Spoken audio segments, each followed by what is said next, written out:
Cette automatisation me permet de vérifier le statut d'indexation de chaque page listée dans le sitemap, et ce, pour plusieurs domaines. Avant de passer en revue le workflow et ses sous-processus, je voudrais vous montrer les données de sortie. Nous allons d'abord extraire les informations les plus importantes pour chaque page listée dans un sitemap. Comme vous pouvez le voir, nous avons une sitemap pour les pages, ainsi qu'une pour nos produits. Le workflow s'occupe d'extraire toutes les pages, prend chaque page et vérifie si elle a été indexée ou non. Voici par exemple un cas concret. C'est exactement comme si tu allais dans la Google Search Console, prenais le lien et vérifiais s'il a été indexé ou retiré de l'index. Et la principale raison pour laquelle j'ai créé cette automatisation, c'est qu'elle m'aide à savoir quelles pages ont été désindexées. Par exemple, si on voit ici que 125 pages sont indexées aujourd'hui, mais que demain, il n'y en a plus que 123. Cela signifie que 2 pages ont été désindexées et qu'il n'y a aucun moyen simple de savoir exactement lesquelles Google a désindexées. Et au lieu de télécharger toutes vos pages d'index pour les comparer avec votre sitemap, ce qui prend à mon avis trop de temps, je reçois plutôt un email comme celui-ci. Comme tu peux le voir ici, je sais exactement quelles pages ne sont pas indexées, de quel sitemap elles viennent et leur statut. Dans ce cas, cette page n'est pas connue de Google. Et disons aussi qu'il a été exploré, mais pas indexé. Alors, tu peux aussi voir quand Google l'a crawlé pour la dernière fois.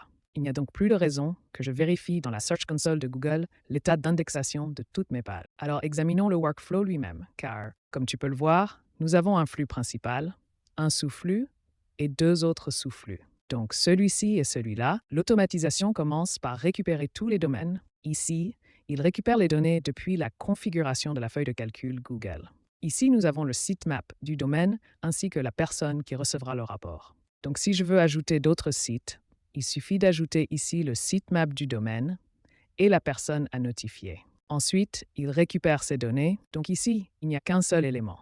Donc, la boucle ne tourne qu'une fois. Mais s'il y a plusieurs éléments, il effectue le même processus pour chaque domaine listé ici. Ensuite, il lance le premier sous-processus chargé de récupérer tous les liens de tous les plans de site. Par exemple ici, on voit qu'il a pris le sitemap de mon site Marvomatic, puis il a renvoyé du XML. Et dans ces données, nous avons nos 2 autres sitemaps. Donc dans ce cas, nous avons demandé le contenu de cette URL et obtenu 2 autres sitemaps. La prochaine étape serait donc de faire la même chose pour ces 2-là. Et c'est exactement ce qui se passe ici. Donc une fois le contenu obtenu, on convertit l'XML en JSON. Et ensuite, on voit qu'on a un sitemap pour les pages et un autre pour les produits. L'étape suivante est de regrouper tous les sitemaps dans un tableau. Nous avons donc la dernière date de modification du sitemap.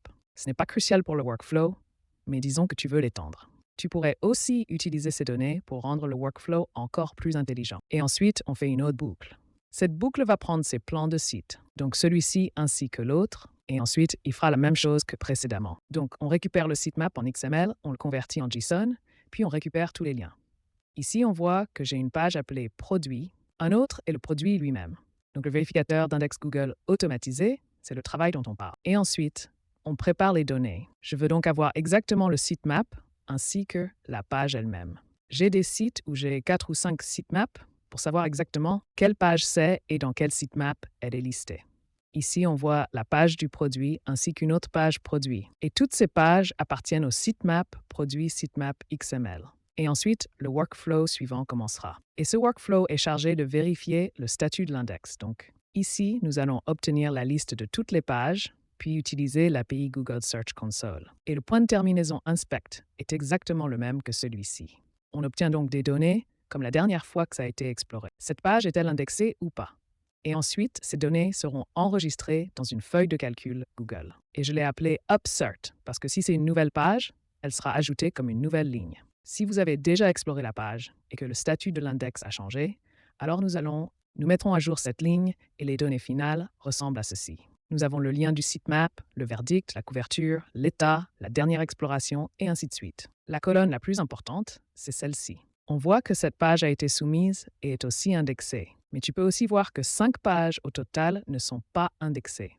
Et c'est parce que je ne les ai pas soumises. Donc, je sais maintenant exactement que je dois prendre ces pages, aller dans la Google Search Console et les soumettre pour pouvoir apparaître dans la recherche Google. Et une fois ce processus terminé pour tous les sites ici, disons que tu en as un autre, ligne qui serait celle-ci et celle-là, puis on ferait le même processus pour tous ces domaines. Et une fois cela fait, cette boucle sera terminée.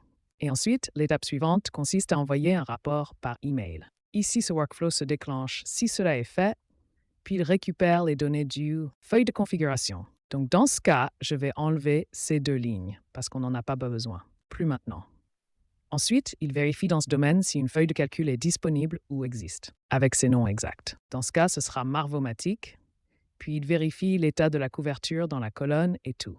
Ce qui n'est pas soumis ni indexé sera ajouté au rapport. Voici le filtre. Tout ce qui n'a pas d'index sera inclus dans le rapport par email. Ensuite, nous créons un tableau HTML. C'est pour ça que nous avons cette mise en page. Et la dernière étape est d'envoyer le rapport. Comme vous le voyez ici, on peut configurer la personne qui recevra ce rapport. Vous pouvez le faire en ajoutant ici la bonne adresse email. Ensuite, nous avons pour objet que votre rapport d'indexation Google pour le domaine donné est disponible. Et voici le modèle HTML qui comprend quelques styles. Vous pouvez aussi le configurer. Donc, disons que tu veux une autre couleur de texte ou une autre police, tu peux aussi le changer ici. Et une fois ce flux de travail terminé, alors le flux complet est terminé.